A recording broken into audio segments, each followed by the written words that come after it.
यहाँ पर आज जो एनालिसिस करूँगा वो एक्चुअली इसकी मंथली टाइम फ्रेम से लेकर थोड़े छोटे टाइम फ्रेम तक की एनालिसिस करेंगे। अब मैं आपको यहाँ पर टेक्निकल एनालिसिस बताऊँगा, क्योंकि फंडामेंटल एनालिसिस तो आपको अक्सर कहीं ना कहीं मिल ही जाती है कि कहाँ क्या हुआ है, क्या नहीं है, क्या न्यूज़ है इसकी। अब टेक्निकल एनालिसिस हम यहाँ पर इसीलिए करेंगे कि हम देखेंगे कि एक्चुअल में मार्केट अभी स्टॉक कर क्या रहा है, कहाँ पर है और क्या करना चाहता है। तो हम बेसिकली इसमें अभी कैंडल स्टिक देखेंगे कि कैंडल स्टिक के बेसिस पे क्या होने की पॉसिबिलिटीज़ है। और फिर मैं आपको थोड़ा सा बाद में बताऊंगा कि इसमें वेव थ्योरी के अकॉर्डिंग, इलियट वेव और नियो वेव के अकॉर्डिंग क्या होने की पॉसिबिलिटीज़ है। क्या ये यहाँ से ऊपर जा सकता है या फिर और टाइम बिता सकता है, तो वो अभी हम आगे से आगे डिस्कस करेंगे। तो ये मैंने एक्चुअल में TTML का एक मंथली चार्ट ओपन किया हुआ है। अब मंथली चार्ट में अगर हम देखें कि कोविड के बाद से अप्रैल 1 के आसपास ये 1 रुपये 80 पैसे के आसपास ट्रेड करता था। उसके बाद जब ये चलना स्टार्ट किया तो एक हायर टॉप हायर बॉटम के फॉर्मेशन में अभी ऊपर जा रहा है और अभी ये 5 से 7 महीने से एक रेंज में बना हुआ है। अगर हम मंथली चार्ट पर इसकी बात करें तो मंथली चार्ट पे अगर इसकी हम रेंज निकालने की कोशिश करें तो मंथली चार्ट पर ये मैंने एक रेंज निकाली है आपके लिए। ये मैंने दोनों तरफ की ऊपर की और नीचे की दोनों की एक रेंज ड्रॉ कर दी है। अगर मैं ब्रॉडली बात करूँ तो एक रेंज निकल के आती है ऊपर में 209 रुपये और नीचे में आती है 106 रुपये।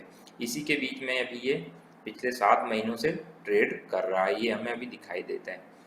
अब मैं बात करूं अगर इसका मंथली ट्रेंड क्या चेंज हो चुका है या फिर ये यहाँ से सीधा सीधा नीचे गिरता चला जाएगा या यहाँ से ऊपर जाएगा, तो अभी हम जब तक इसे कुछ नहीं कह सकते कि जब तक कि ये इस जो रेंज के नीचे के आइदर साइड में रेंज को नीचे की साइड में नहीं काटे या फिर ऊपर की साइड में नहीं काटे। मैं बाद में आपको वेव थ्योरी के अकॉर्डिंग बताऊंगा कि बेस्ट पॉसिबिलिटीज़ क्या हो सकती हैं, बट अगर हम मंथली चार्ट पर अगर बात करें तो अभी मुझे कोई गिरने की ऐसी संभावना नहीं नज़र आ रही है। क्यों? उसका रीज़न है क्योंकि ये एक नीचे गिरा, एक यहाँ पर एक बॉडी बेरिश कैंडल बने, इसके बाद इसने एक यहाँ पर मंथली कैंडल, एक इस प्रायर मंथ के कैंडल के लो के नीचे की एक मंथली क्लोजिंग दी। उसके बाद फिर नेक्स्ट कैंडल जो बनाई उसने, फिर इस कैंडल को कंप्लीटली बॉडी को एंगल्फ कर दिया, एक आउटसाइड से कैंडल बनाई, फिर वापस ऊपर गया, फिर नीचे आया। तो ये अभी इस तरह से मुझे लगता है कि यहाँ पर एक रेंज में मंथली चार्ट पर ऐसा दिखाई दे रहा है कि ये अभी एक रेंज में बना हुआ है। और अभी हमारे यहाँ पर एक्चुअल में थोड़ा सा अगर ट्रेंड की बात करें तो वो थोड़ा सा साइडवेज टू नेगेटिव बना हुआ है मंथली चार्ट से, हमें ये समझ में आ रहा है। और अभी ये मंथ की हमारी जून मंथ की अभी स्टार्टिंग हुई है, तो अभी हम देख लेंगे कि मंथ के एंड में ये किस तरह की कैंडल बनती है यहाँ पर। क्योंकि उसके प्रीवियस मंथ में जो बनी हुई थी वो कैंडल एक इंडिसिसिव कैंडल बनी हुई थी यहाँ पर, जिसका हमें या तो इसके ऊपर हमें प्रीवियस मंथ के कैंडल के ऊपर की क्लोजिंग मिले या नीचे की क्लोजिंग मिले इस मंथ में, तो हम डिसाइड कर पाएंगे कि एक्चुअल में ये करना क्या चाहता है। ये हो गई मंथली एनालिसिस इसकी। अब मैं बात करता हूँ इसके वीकली चार्ट पर कि क्या पॉसिबिलिटीज़ दिखाई दे रही हैं हमें। तो जैसा कि मैंने आपको बताया कि यहाँ पर वीकली चार्ट पे अगर हम देखें तो स्टॉक बहुत ही अपने बड़े बड़े bull run, secular bull run में चलना स्टार्ट किया है कोविड के बाद से। एक हायर हाई हायर लो के फॉर्मेशन में ऊपर चलता चला जा रहा है। अब अगर हम यहाँ पर वीकली चार्ट पर भी एनालिसिस करें तो वीकली चार्ट पर अगर हम देखें तो यहाँ देखिए, यहाँ दो कैंडल बनी हुई थी, एक इन्वर्टेड हैमर जैसी दो कैंडलें आपको दिख रही होंगी। इन कैंडल्स का जैसे ही कंफर्मेशन आया उसके बाद मार्केट थोड़ा सा सॉरी ये TTML थोड़ा सा स्टॉक जो है थोड़ा करेक्ट होने की कोशिश किया है। पर अभी अगर हम वीकली चार्ट पर भी बात करें तो वीकली चार्ट पर भी अभी ये बहुत ही टाइट रेंज में अभी पिछले 3 से 4 वीक में ट्रेड कर रहा है। उसकी टाइट रेंज अभी अगर हम निकालने की कोशिश करें अगर, तो उसकी ये रेंज निकल कर आती है 140 रुपये के आसपास से 110 रुपये के आसपास। मतलब 30-40 रुपये में पिछले 5 वीक से ये ट्रेड कर रहा है। तो क्या ये यहाँ से नीचे गिर सकता है? मैं कहूँगा कि गिरने को तो बिल्कुल गिर सकता है, नीचे में बिल्कुल आ भी सकता है। पर क्या क्या पॉसिबिलिटीज़ है, बेस्ट पॉसिबिलिटीज़, वो मैं अभी आपको थोड़े छोटे टाइम फ्रेम पे जब आऊँगा तो वेव के अकॉर्डिंग आपको बताऊँगा कि इसकी बेस्ट पॉसिबिलिटीज़ क्या हो सकती है। तो अभी हमें वीकली चार्ट से यही दिखाई दे रहा है कि अभी ये टाइट रेंज में, जब तक कि इस टाइट रेंज इस जो रेंज के अपर एंड को ना काटे या लोअर एंड को नहीं काटे तो अभी हमें कुछ भी कह पाना इसके लिए मुश्किल है। पर क्या जिसके पास अगर किसी के पास स्टॉक नीचे का लिया हुआ है या बीच में कहीं भी लिया हुआ हो, तो क्या वो अपना स्टॉक को इस स्टॉक को काट दे? मैं कहूँगा नहीं। अभी कोई जल्दबाजी पोर्टफोलियो के, अगर पोर्टफोलियो में अगर आपके पास ये स्टॉक पड़ा हुआ है नीचे के लेवलों से, या कहीं भी आपने 18 रुपये, 20 रुपये, 30 रुपये के आसपास लिया हुआ है, तो अभी आपको डरने घबराने की कोई ज़रूरत मुझे ऐसी नहीं लगती यहाँ पर चार्ट को देख के कि आपको उस अपने स्टॉक को काट देना चाहिए यहाँ पर। तो ये हमने बात कर ली अभी इसकी वीकली चार्ट की भी। अब हम बात कर लेते हैं इसके डेली चार्ट पर। तो डेली चार्ट पर हमें क्या दिखाई दे रहा है, अब हम बात कर लेते हैं डेली चार्ट पर। तो डेली चार्ट पर मैंने आपके लिए कुछ वेव्स की एनालिसिस करके यहाँ पर रखी हुई है। तो अगर हम बात करें कि यहाँ पर क्या किस तरह के फॉर्मेशन में ये ऊपर जा रहा है, तो अभी हम बात करें, देखिए जैसे मैं आपको वेव एनालिसिस की बात करूं अगर यहाँ पर, तो यहाँ से ये फर्स्ट वेव इसने बनाई, ये सेकंड बनाई, ये थर्ड बनाई, ये फोर्थ बनाई और ये फिफ्थ बनाई। अब फिफ्थ बनाने के बाद में ये एक अपने हायर डिग्री की एक फर्स्ट वेव कंप्लीट करेगा। तो ये यहाँ से मैं लगा देता हूँ, एक हायर डिग्री की फर्स्ट वेव कंप्लीट करी, ये सेकेंड वेव कंप्लीट करी इसने, ये थर्ड वेव यहाँ पे कंप्लीट करेगा, ये जैसा कि आपको दिखाई दे रहा है, ये थर्ड बनाया इसने, ये फोर्थ बनाया और ये फिफ्थ बनाया इसने यहाँ पर। ये यहाँ पर आपको दिखाई दे रहा होगा जैसा कि। तो अभी भी हम बात करें कि एक्चुअल में है कहाँ, तो ये यहाँ पर अगर हम बात करें तो ये फर्स्ट बन गई, ये सेकंड बन गई। अब थर्ड वेव के अंदर भी 5 वेव बनेगी इम्पल्सिव। तो ये फर्स्ट बनी, ये सेकंड बनी, ये थर्ड बनी, ये फोर्थ बनी और ये फिफ्थ बनी।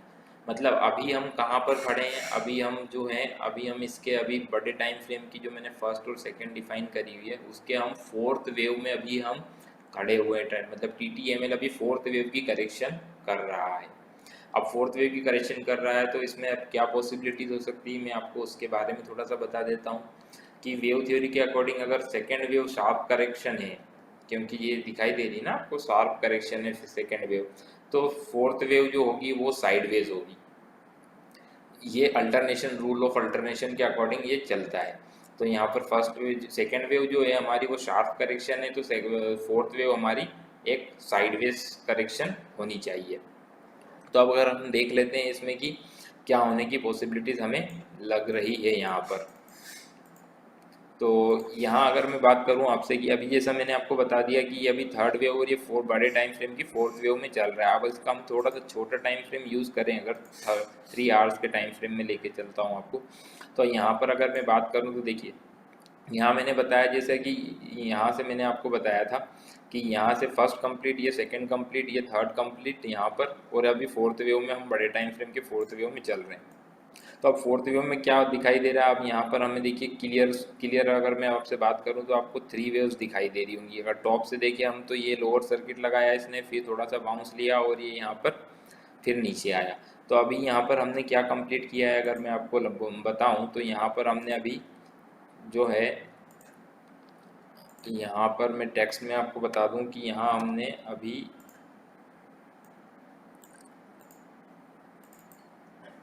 टेक्स्ट में ड्रॉ कर बता देता हूँ आपको। टेक्स्ट में अभी हमने यहाँ पर ए कंप्लीट किया है,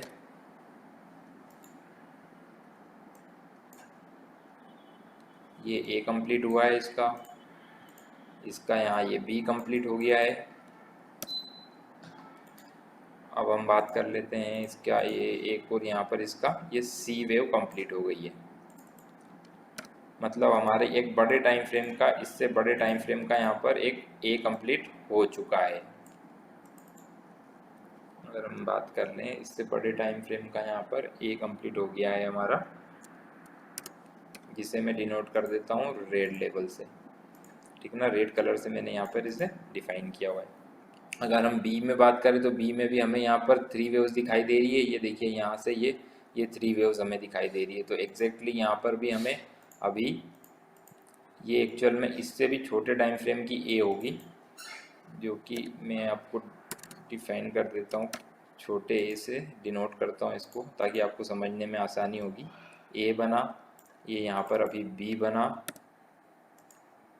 और यहाँ पर अभी हम ये यहाँ पर हमने ये सी कंप्लीट किया छोटे टाइम फ्रेम का।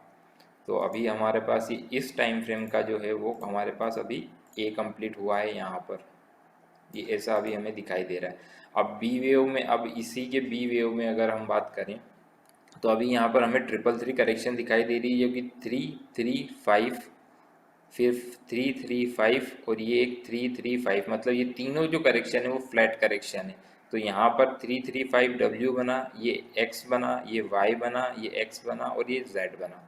तो यहाँ पर अगर मैं बात करूँ तो अब मुझे क्या दिखाई दे रहा है, यहाँ पर मुझे ये सेकेंड वेव, इसकी जो B वेव है ये यहाँ पर मुझे कंप्लीट होती हुई दिखाई दे रही है। अब यहाँ से अगर मैं बात करूँ तो क्या ये नीचे नहीं जा सकता? तो देखिए, जाने को तो होने को तो कुछ भी हो सकता है, पर मैं आपको यहाँ पर बेस्ट पॉसिबिलिटीज़ बता रहा हूँ कि क्या होने की पॉसिबिलिटीज़ हैं यहाँ पर। तो अब यहाँ पर मैं अगर बात करूँ तो यहाँ से ऊपर जाने के लिए रेडी हो रहा है, मेरी वेव एनालिसिस के अकॉर्डिंग यहाँ से ऊपर जा सकता है। तो यहाँ से फिर इस टाइम फ्रेम की ये सी बनाएगा यहाँ पर, ये सी बनाएगा यहाँ पर, और इस टाइम फ्रेम का ये यहाँ पर बनेगा अभी बी। अब यहाँ से मैं आपको बता दूँ, इसके कंप्लीट होने के बाद में यहाँ दो पॉसिबिलिटीज़ होती हैं। पहली पॉसिबिलिटीज़ कि ये यहाँ से इसके हाई के ऊपर चला जाए थोड़ा सा, ठीक है, और यहाँ पर ये सी कंप्लीट करके बड़े टाइम फ्रेम की जो इस टाइम फ्रेम की बी कंप्लीट करे, और यहाँ से ये सीधा एक बार थोड़ा सा नीचे की साइड में आ जाए, सीधा एक इम्पल्सिव वेव 5 वेव में, 5 वेव के स्ट्रक्चर में कुछ इस तरह से ये नीचे आ जाए। ये मैं आपके लिए ड्रॉ कर रहा हूँ कि किस तरह से नीचे आ सकता है। या तो ये इस तरह से 5 वेव्स कंप्लीट करके यहाँ पर ये अपने स्ट्रक्चर को पूरे को कंप्लीट कर ले, जो कि एक फ्लैट करेक्शन होगा, जो कि ये कहीं इस हाई के आसपास, सॉरी मतलब इस लो के थोड़ा सा नीचे या फिर थोड़ा सा इस तरह से ये कहीं भी आके यहाँ पर अपनी सी वेव को कंप्लीट कर ले। तो ये जो पैटर्न बनेगा, ये पूरा पैटर्न जो मैंने ए और बी सी से डिनोट किया हुआ, ये पूरा पैटर्न जो बनेगा वो बनेगा हमारा फ्लैट पैटर्न। ये यहाँ पर फ्लैट पैटर्न बन जाएगा। तो वहाँ पर जो मैंने मेंशन किया था जो फोर्थ बड़े टाइम फ्रेम का, वो यहाँ पर हमारा कंप्लीट हो जाएगा। उसके बाद ये यहाँ से फिर ऊपर जाने के लिए रेडी हो जाएगा। फिर ये एक हाई लगाएगा, इस हाई के ऊपर जो प्रीवियस हाई था उस हाई के ऊपर फिर एक हाई लगेगा, जहाँ पर कि हमारा फिफ्थ वेव कंप्लीट होगा। ये मैंने आपको बताया फर्स्ट सिनेरियो। सेकेंड सिनेरियो जिसके होने की बहुत ज़्यादा पॉसिबिलिटीज़ है, मैं आपको बता देता हूँ वो क्या है। क्योंकि अभी एक्चुअल में सेकेंड वेव जो थी हमारी, वो शार्प करेक्शन थी, जैसा कि मैंने आपको बताया यहाँ पर कि सेकेंड वेव जो है हमारी शार्प करेक्शन है। ये फोर्थ वेव जो है वो एक साइडवेज करेक्शन हो सकती है। तो अब यहाँ पर बेस्ट पॉसिबिलिटी मेरे अकॉर्डिंग क्या हो सकती है, ये अभी यहाँ पर और टाइम पास कर सकता है। तो यहाँ से इसे ये एक या तो फ्लैट बनाए या तो फिर एक ट्रायंगल फॉर्मेशन बनाए इस तरह से। ये बी कंप्लीट हुआ, यहाँ पर ये सी कंप्लीट होगा इसका, देन अगेन एक बार फिर ये ऊपर जा सकता है बट इस हाई को ब्रेक नहीं करेगा, देन अगेन फिर एक बार नीचे आएगा। तो इस तरह के फॉर्मेशन में ये ऊपर जाकर, इस ऊपर नीचे जाकर अपनी करेक्शन को कंप्लीट कर सकता है। तो ये बनाए यहाँ पर एक डी का फॉर्मेशन। उसके बाद फिर एक बनाइए यहाँ पर ई वेव। इस तरह से हमारा पूरा एक ट्रायंगल फॉर्मेशन कंप्लीट होगा। ये यहाँ से जिसे हम बी से डी ट्रेड लाइन में बनाएंगे, और ये या तो ए से सी बनेगी या फिर सी से ई, दोनों में से किसी से भी ट्रेड लाइन को हम मैच कर सकते हैं। तो इस तरह से ये पूरा ट्रायंगल कंप्लीट करेगा फोर्थ वेव अपनी। यहाँ पर उस बड़े टाइम फ्रेम का जो हमने बात की थी डेली टाइम फ्रेम पे, कि वो फोर्थ कंप्लीट करेगा और यहाँ से फिर एक हाई बनाएगा फिफ्थ वेव के लिए। तो ये मेरे पास में एक बेस्ट पॉसिबल सिनेरियो मुझे यहाँ पर दिखाई देता है कि ये होने की पॉसिबिलिटीज़ बहुत ज़्यादा हैं। तो अभी क्या लगता है, अभी जैसा मैंने आपको एनालिसिस के अकॉर्डिंग, मेरी वेव एनालिसिस के अकॉर्डिंग बताया कि अभी यहाँ पर अभी और ये यहाँ पर इसी रेंज में, एक ब्रॉडर रेंज में अपना टाइम पास करने की पॉसिबिलिटीज स्टॉक की बहुत ज़्यादा है। कि यहाँ पर ये अभी कम से कम 5 से 6 महीने 7 महीने और बिता दे, ये पॉसिबिलिटीज़ बहुत ज़्यादा हैं इस स्टॉक की। तो हम आने वाले दिनों में देखेंगे कि ये किस तरह से परफॉर्म करता है। इसका मैं एक अपडेट वीडियो भी लेकर आऊँगा कि ये किस तरह से अपनी चाल को चलता है। हम देखेंगे कि हमने जो दो सिनेरियो डिस्कस किए है उसके अकॉर्डिंग चलता है या अपने स्ट्रक्चर को थोड़ा चेंज करता है। जैसा भी होगा इसके लिए, इसके रिगार्डिंग में एक अपडेट वीडियो लेकर आऊँगा। तो ये थी मेरी आज की एनालिसिस TTML पर, Tata teleservices Maharashtra limited के ऊपर। तो ये अगर एनालिसिस आपको अच्छी लगी हो तो मेरे चैनल को सब्सक्राइब करें, वीडियो को लाइक करें और शेयर करें।